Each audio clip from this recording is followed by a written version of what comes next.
So I've been here 26 years. When I first came here, it really was the land that time forgot. Probably still is a little bit. But I've worked here a long time, and I've enjoyed working for Salford Council. And I proudly represented the union for a number of years as the assistant branch secretary, as a seconded officer, for about 13 years of that time, elected by the members. I was elected by the members after the previous branch secretary told me that white workers in Salford would never vote for an Asian lad to be their full-time representative, and we defeated him in an election. The three of us, me, Steve, and a woman called Diane, we defeated them eventually and took all the positions in the union.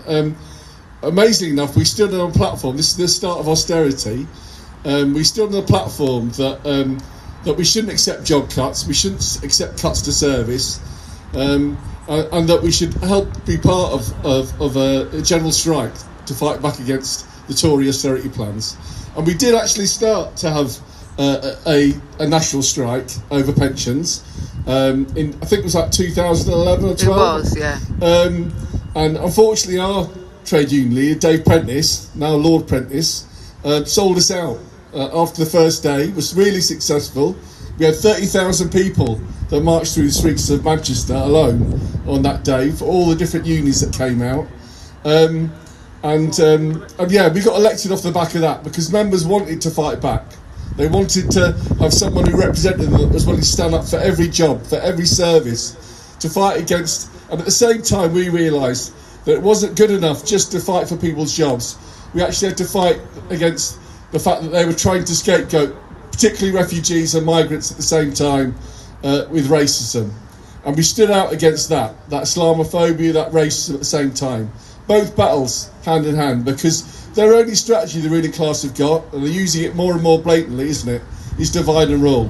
Yeah, attack trans people, attack black people, attack immigrants. This is the language that is now dominating our political culture. Yeah, and therefore it becomes even more important that we build a movement that's willing to stand against that. And that is what we're about at the moment. Yeah, that is what we need to build at the moment. And that's why it's a tragedy that we've got 14. Councillor. That's why it's a tragedy we've got 14 reform councillors in our council chamber today, because unfortunately Labour haven't been willing to stand up in this council to fight against the far right, against racism. And we have to win them to that struggle. We have to say to them that only unity will defeat fascism and the far right. Exactly. We have to say to them that this is an attack on your own side, that you need to stand up, and you need to stand up and challenge racism rather than hide from it. Because we have to fight for a better world for all of us, and that only comes from unity.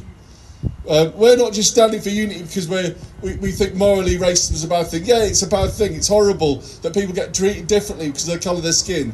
Let's be honest about it. When they say stop the boats, really what they're saying is they don't like black people coming to this country. There's nothing else. It's just naked racism, unfortunately, that's driving them. That's what it's about, really. That's what the far right represent. It's not an act of patriotism to have these flags up everywhere. It's an act of intimidation for communities that come from all over the world. That's what it's about. So until the council learns to stand up against the fights against racism, we'll all be weaker. Until people in the Labour movement start to stand up. And that's why it's important, whatever we do, to build that movement, to make it bigger. That's why we need to build a big unity rally in Manchester for September. That's what Stand Up to Racism's are going to be organising in the next few months. We need to build a big carnival next year in Manchester to take over the streets, to take over Plattfields or wherever, and have a big carnival again. To say that actually we're not going to go away, we're going to build a bigger anti-racist movement, and we're actually going to win. And we with that unity, we can start to fight for a better world for all of us and the world we deserve it. So thank you so much for all your support. Today I'm going, after this meeting, I'm going in there, even though I was suspended, because I've got a meeting about my grievance for racial discrimination against the council. And I'm going in with your support, which is brilliant. And I'll obviously let you know how I get on. And I'll obviously thank you for all your support. We'll keep building this campaign, keep circulating the petition, keep passing the motion. It's been absolutely superb. Thank you very much.